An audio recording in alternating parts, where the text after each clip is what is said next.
When my niece, Clara, finally called me, the sound of her voice made my heart jump. Not because I was happy to hear from her, but because I knew exactly what that sweet, overly familiar tone meant. It meant she needed something. My name is Maeve, and until that phone call, Clara hadn't spoken a genuine word to me in 3 long years. Not since she married her husband, Peter, and moved into a new neighborhood where, apparently, having an Auntie Maeve, a quiet, frugal woman who still clipped coupons, was suddenly a terrible embarrassment. I'm an auntie. Not a mother, but I loved Clara like my own. I babysat her, I paid for her cheerleading camp, and I sat through every terrible school play. But when she found her new life, I became something else, a burden to be managed. Clara would see me at church and flash me a look that said, "Don't hug me too tight." Her husband, Peter, a real estate agent with a designer watch and a fake smile, was worse. He once told me, right to my face, that my old, reliable sedan was bad for the neighborhood's image. They saw me as small. They saw me as alone. They saw me as someone who had nothing, and therefore, someone who was not worth their time or respect. How wrong they were. The phone rang that Tuesday afternoon. I saw Clara's name flash on the screen. I almost didn't answer, but the voice in my head, the voice of the devoted auntie, made me pick up. "Auntie Maeve. Oh my gosh, it is so wonderful to hear your voice. You sound just marvelous," Clara chirped. I kept my voice calm. "Hello, Clara. How can I help you?" The cheerful tone instantly deflated.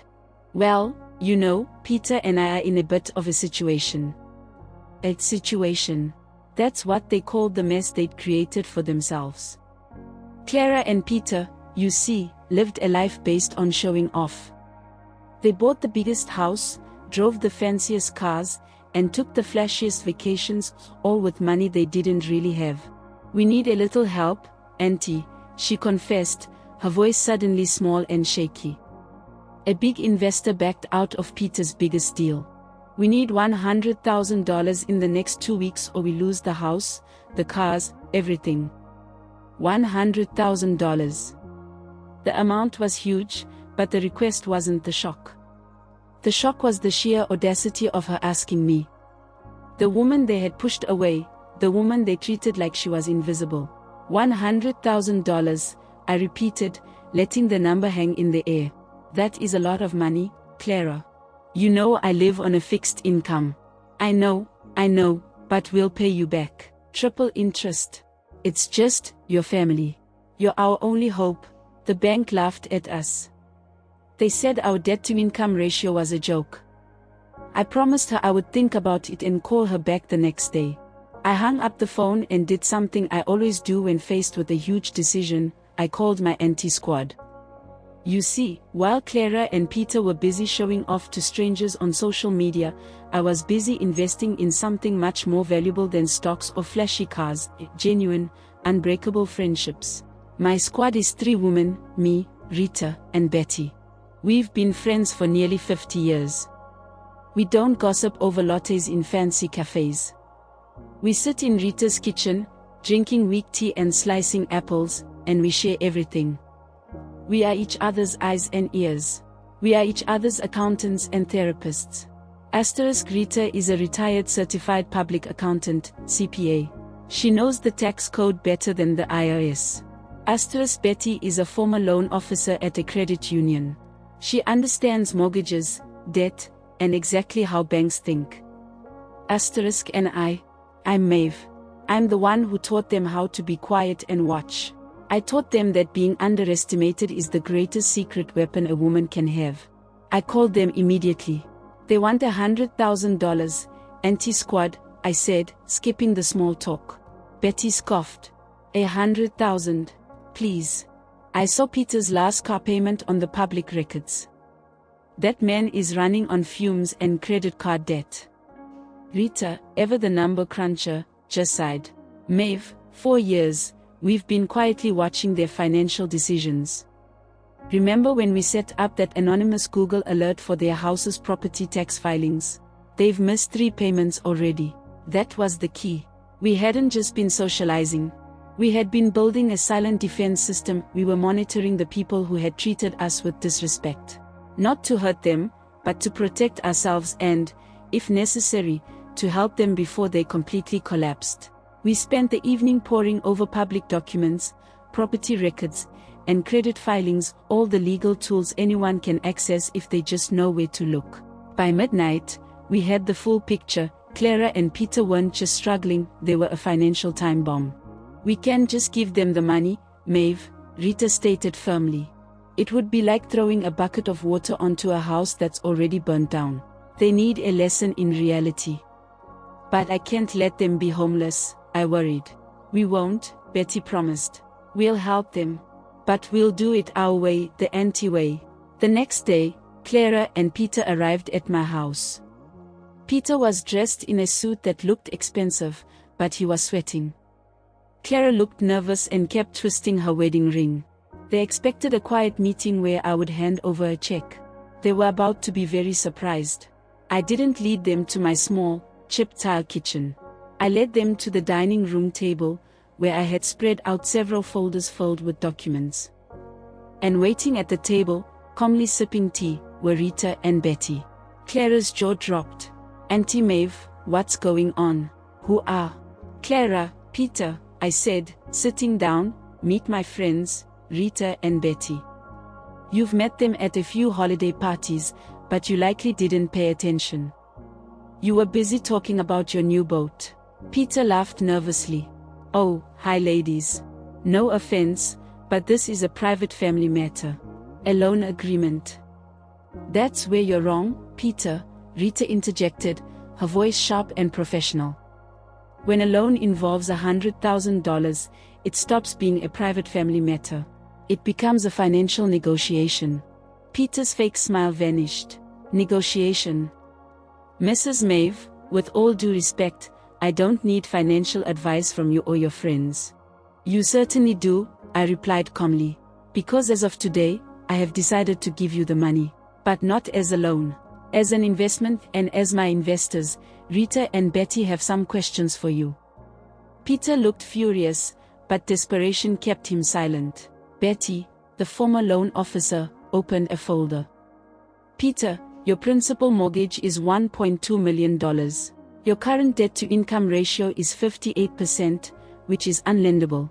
And your property taxes for the last 18 months are delinquent. Why should we invest in a sinking ship? Peter stammered, his face red. That's private information. How do you know that?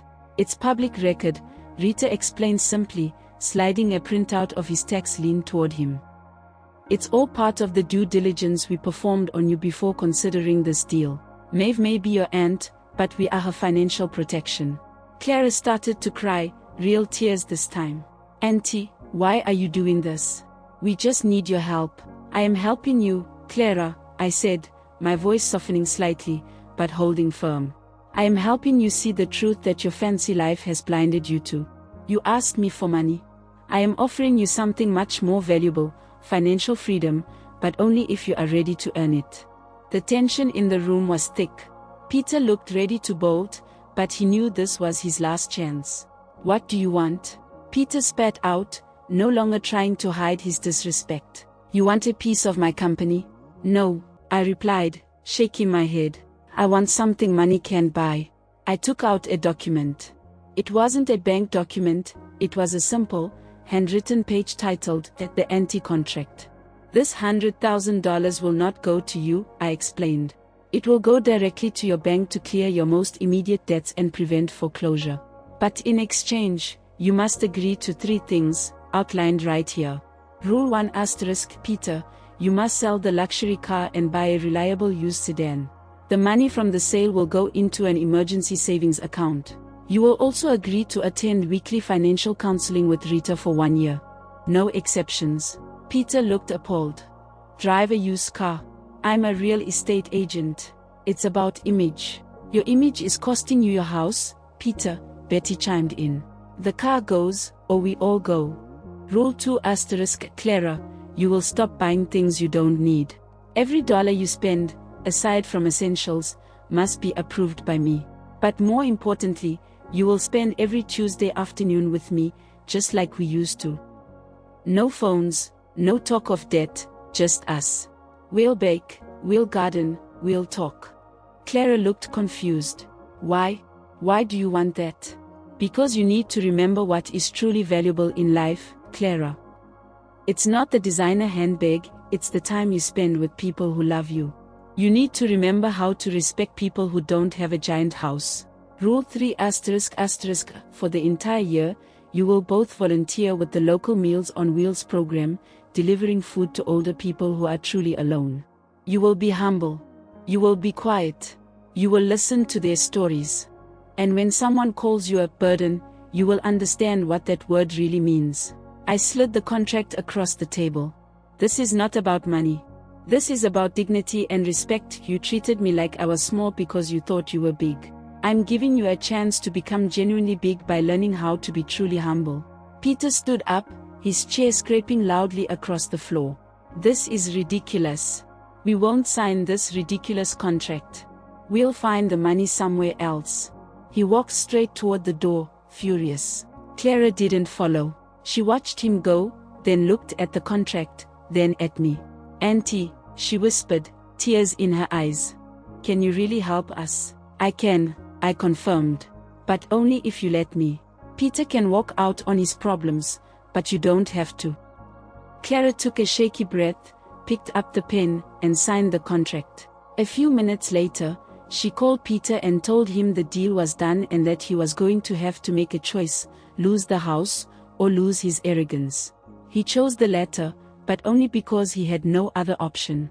The story doesn't end with a grand parade, because life really does. Peter, as expected, hated every second of his financial education with Rita, but he slowly started to realize he was building a stable future instead of a fragile show. He sold the luxury car and started to genuinely respect Rita's advice. Clara kept her promise. Every Tuesday, she came over. We baked, we talked, and she slowly came back to the girl I had raised, the one who was kind and thoughtful, not just obsessed with appearances. The volunteering with Meals on Wheels was the hardest for her, but it became the most rewarding. She started seeing herself as a helper, not just someone to be helped. I didn't need secret stocks or a hidden fortune to win this fight. My greatest power wasn't in my bank account, it was in my community. It was in the fact that I had invested my time and love into women who stood by me, who used their skills to protect me, and who refused to let me be walked over. My dear aunties, if there is one thing I want you to take from my story, it is this: you are not alone. When people treat you with disrespect, it's usually because they underestimate your intelligence, your network, or your wisdom. Don't let them. Invest in your friendships. Your best friend might be a retired accountant. Your neighbor might be a former lawyer. Your kindness today could be the shield that protects you tomorrow. Be kind, but be watching. Know your rights. Know the public records. Know that your small, quiet life is often much stronger and more stable than their loud, expensive show. You are the foundation. You are the wisdom. Never let anyone call you a burden, because if you need to fight, you won't be fighting alone. You will have your squad. And the world should be very careful when an Auntie Squad decides to go to work.